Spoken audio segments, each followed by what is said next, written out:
You are tuned in to a Fireside chat with Zany Mystic. Join us now on another exciting metaphysical journey. Relax, tune in, drop out, and take a seat by the fire as we explore new realms and possibilities. This is Magenta Pixie. You can find me at magentapixie.weebly.com. But now, here is Zany Mystic and guest. Enjoy the show. Hello, everyone, and welcome to a Fireside Chat with Zany Mystic.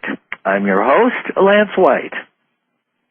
Tonight, my guest is ALEX KOCHKIN, who returns to the show for his second visit.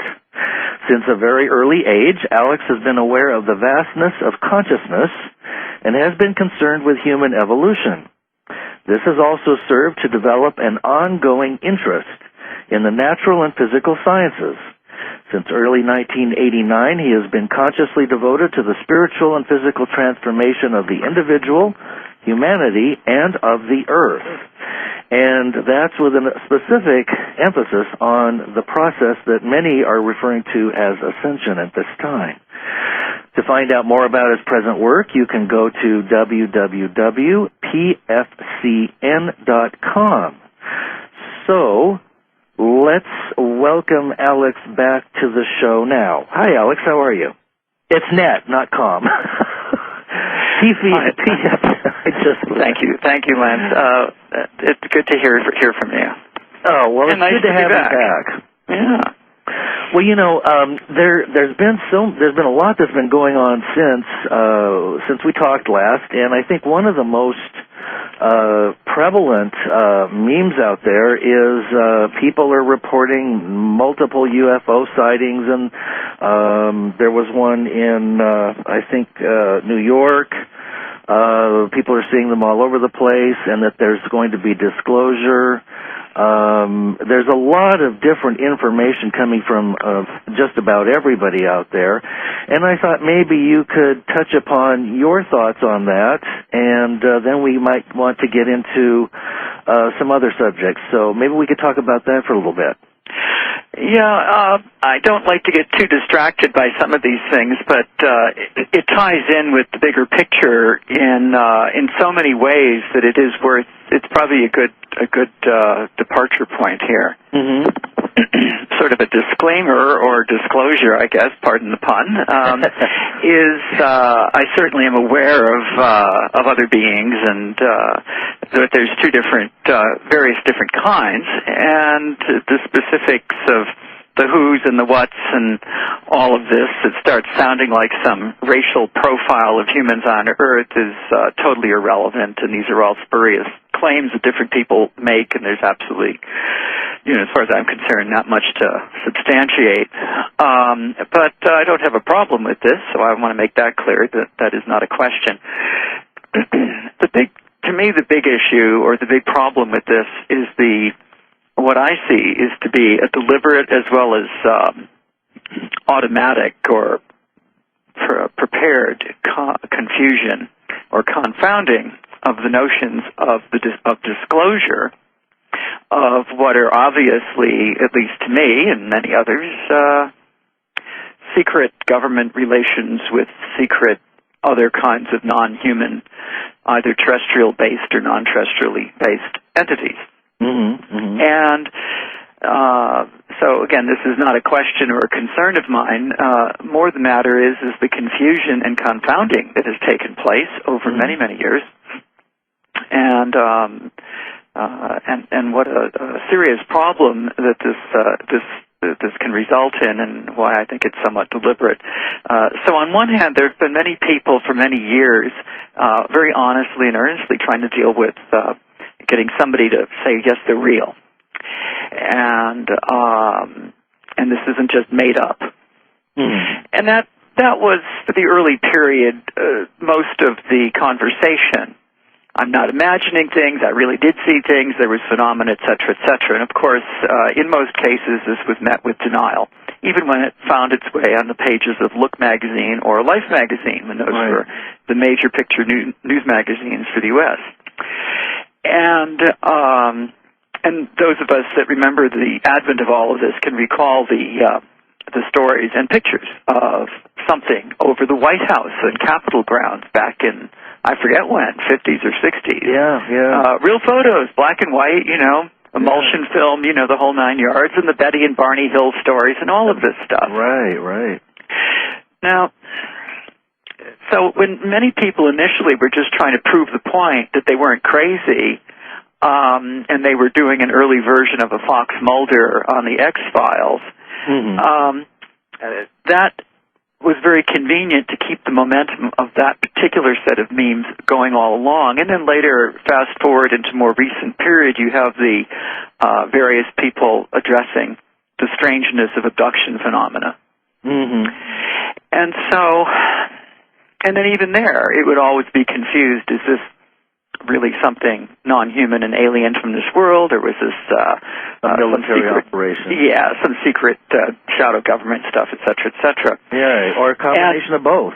Well, exactly, and this is where there's a little bit of truth and there's a bit of falsehoods, and after all, no one can sort it out. And so today, what we have is a confounding and a confluence of both a little bit of momentum from the early days, which has been deliberately encouraged, I believe, by those who have an interest in encouraging this, and I'm referring to those that have an interest in manipulating society, as opposed to the honest researchers who are trying to make their case. So we have a mixture of an interest in disclosure, in trying to get various people who have genuine, solid credentials. I don't mean the flakes who are writing books these days, but I mean people who are really there's no question about their background. So there have been efforts to try to get people who are retired or even currently employed by various technology companies or military, et cetera, to speak about these things, to at least state what they know and to provide public acknowledgement. And just that one effort alone always struck me as rather odd, especially since most people who are fairly attuned to these things know that making an intellectual argument, especially on something that has very little tangibility, is not going to convince anyone one way or the other. And for those rare people you could convince that it's really true, there will be as many who will suddenly go, oh, I don't know, and become skeptical. So the result is no serious gain. What has really built up public awareness and acknowledgement has simply been the influence of TV, movies, Hollywood, and to some extent a little bit of those people saying that this is true, and they can read about UFOs and history and contemporary, since there have been many books written about various secret sorts of things from Roswell forward. So we have a question as to why was that really so important. Now we have because who is to be convinced, and what is to come of such an effort? And when you consider the amount of work and effort needed to organize any kind of a public venue, that public venue will be denied by those who are in a position of influence and control. And the subject of the extraterrestrial, or let's just say non-human influences in this world, whether they be terrestrially based or elsewhere, is such a sensitive and very delicate subject that touches on the whole nature of the power structures here. That just like it was that you might as well just watch the X-Files episodes and you'll be just as well informed. Because they actually did a very good job of it in many respects. Yeah, definitely. So I raise this as a point so that, a lot of people think, well, you have to have secret knowledge, you have to have clairvoyant remote viewing abilities. And the point is that there is enough information that if people take a moment and just look calmly and dispassionately at the very words and meaning, which I know is harder and harder these days for people to do, enough questions can be raised by at least somebody who has their critical faculties reasonably intact, that they can wonder what's the truth of the matter. So now we have a combination or confluence here of both the efforts to disclose something that is, at least from my concerns, pointless to even make an effort at. Those who know and those who believe know, and they believe. End of the discussion. So now you have to wonder what's going on, because then there's the question about extraterrestrial contact. And now you're touching on something that goes way back to ancient times and touches on one of the biggest mystery secrets that's been concealed for ages, and that is the influences and presence and contact of non-human, non-terrestrial beings on this planet for a very, very, very, very long time. And they're not all from Mars or Moon or anything, place very local. So even that becomes a confusing matter for many people. So then you have to consider what has gone into many of the religious and spiritual belief systems. And we don't have the time to go into this, but there is enough good information written in English by some researchers who have actually done their own research as opposed to rehashing everyone else's work, to actually highlight the likelihood and the evidence in what there is of various kinds of non-terrestrial, non-human beings on this planet. And from my perspective, that what brings things into the present is the potential influence of these ideas in terms of preparing humans for the idea of a Messiah, a second coming, a new landing of more beings. We're coming back for you. And this even confuses many indigenous people.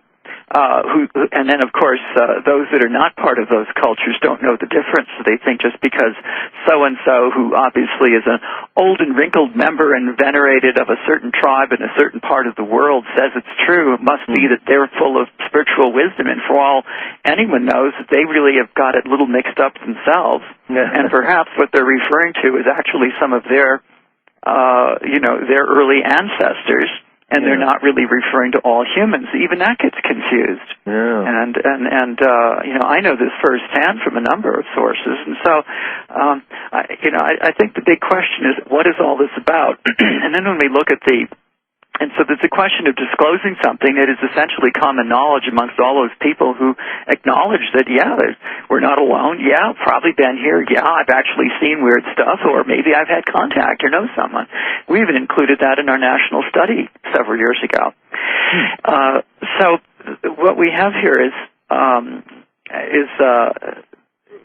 something else, and that is not about the disclosure that there's been involvement and connections. The question really has to do with what's the relationship and what are the agendas.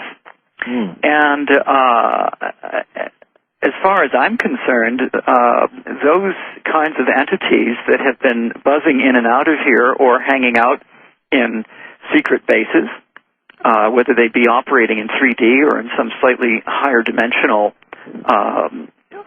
type of space, are not what I would call the good guys, and it's a bit like you'd warn the children, don't take candy from strangers and don't get into strangers' cars. But most people presume, and this is part of the heritage of many of the techno-intellectual circles of modern from the 20th century, and that is, if you are more advanced technologically and you can travel vast distances or do magical stuff, therefore you must be more developed and therefore more evolved, and therefore you must have a higher ethos.